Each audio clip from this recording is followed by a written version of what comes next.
Bismillahirrahmanirrahim. Assalamualaikum warahmatullahi wabarakatuh. Alhamdulillahilladzi hadana li hadza wa ma kunna linahtadiya laula an hadanallah.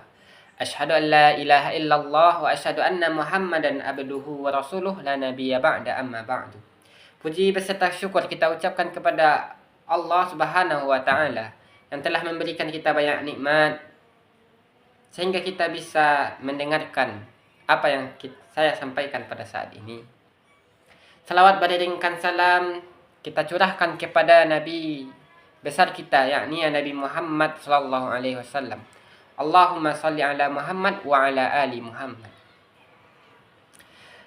Pada kesempatan hari ini saya akan menyampaikan video presentasi dengan judul definisi, objek, faidah, ghoyah dan sejarah usul al-tafsir wa qawaiduhu. Baik, langsung saja saya masuk kepada definisi. Yang pertama adalah usul. Usul secara berasal dari kata aslun yang memiliki makna al-asas atau dasar. Yang kata kedua adalah at-tafsir. Tafsir berasal dari kata bahasa Arab yaitu fassara yufassiru tafsiran, yang memiliki makna idah yaitu menjelaskan, al-bayan yaitu menerangkan, al-kasfu yang itu mengungkapkan, dan al-izhar yang memiliki arti menjelaskan.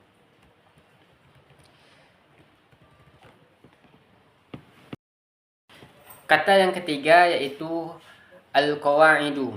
Al-qawaidu memiliki makna yaitu an-nizamu wad-dawabitu, yang artinya sistem dan ketentuan pengatur. Jadi usul tafsir yaitu secara bahasa al-qawaidu wal mada'ul lati yakumu 'alaiha ilmu tafsir, yang memiliki arti kaidah-kaidah dan prinsip-prinsip yang menjadi dasar bagi ilmu tafsir. Sedangkan tafsir secara istilah yaitu qawaidut tafsir tasiru ila qawaidi wad dawabitul lati yajibu mura'atuha fi tafsiril Qur'an litajannubi khata wat ta'wilu ghairas salim, yang memiliki arti yaitu kaidah-kaidah tafsir merujuk pada aturan dan pedoman yang harus diperhatikan dalam penafsiran Al-Quran guna menghindari kesalahan dan penafsiran yang tidak tepat. Baik, selanjutnya adalah objek usul tafsir. Objek usul tafsir adalah Al-Quran. Faidah usul tafsir yaitu usulu qadrati wal malaikati fi aqli bashari li istikhraji ahkami Qur'anul Karim wa hikamihi, yang memiliki arti terwujudnya kemampuan dan keterampilan dalam akal manusia untuk menggali hukum-hukum Al-Quran yang mulia dan hikmah-hikmahnya. Baik, selanjutnya yaitu ghoyah atau manfaat dari usul tafsir. Manfaat yang pertama adalah fahmu daqiqu wa manjiyu lil Qur'ani, yang memiliki arti pemahaman yang mendalam dan metode untuk memahami Al-Quran. Adapun manfaat yang kedua adalah ma'rifatu ma'ani nizamil Qur'anil Karim, yaitu mengetahui makna-makna dari sistem Al-Quran.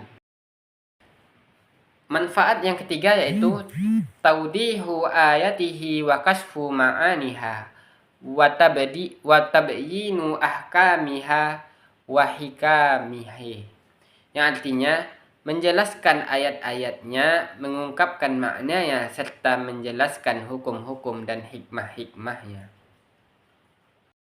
Baik, selanjutnya adalah sejarah usul tafsir. Yang pertama adalah pada masa Nabi Muhammad SAW. Pada masa Rasulullah, tafsir Al-Quran dilakukan langsung oleh beliau sebagai penafsir pertama dan utama, karena beliau menerima wahyu dan langsung menjelaskannya. Tafsir yang dilakukan Nabi terbagi menjadi dua bentuk. Yang pertama adalah tafsir amali, seperti praktik solat dan haji yang dijelaskan melalui tindakan langsung beliau. Dan yang kedua adalah tafsir qauli, yaitu penjelasan lafaz atau ayat yang sulit dipahami. Meski ilmu usul at-tafsir belum terbentuk sebagai disiplin ilmu, namun dasar-dasar yang telah tampak dan praktik pada sabda Nabi. Adapun yang kedua adalah pada masa sahabat. Setelah Nabi wafat, para sahabat mengambil alih peran dalam menafsirkan Al-Quran.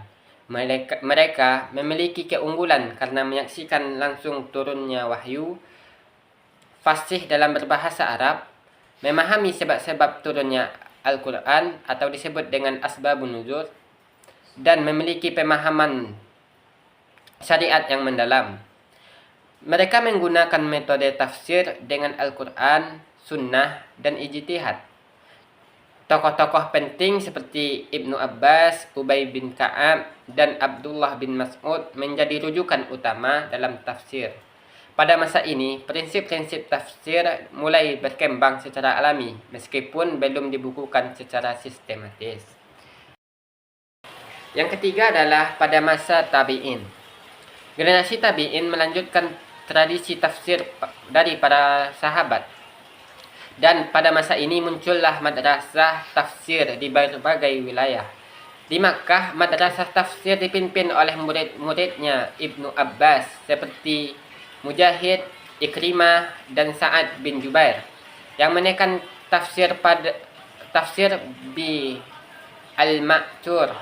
Di Madinah, tafsir dipimpin oleh Zaid bin Aslam dengan fokus pada aspek hukum fikih.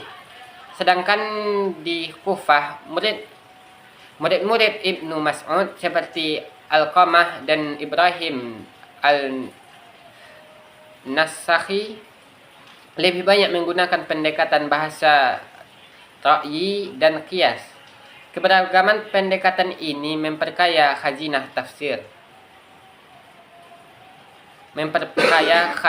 tafsir, namun juga menimbulkan perbedaan penafsiran sehingga muncul kebutuhan akan kaidah tafsir yang baku.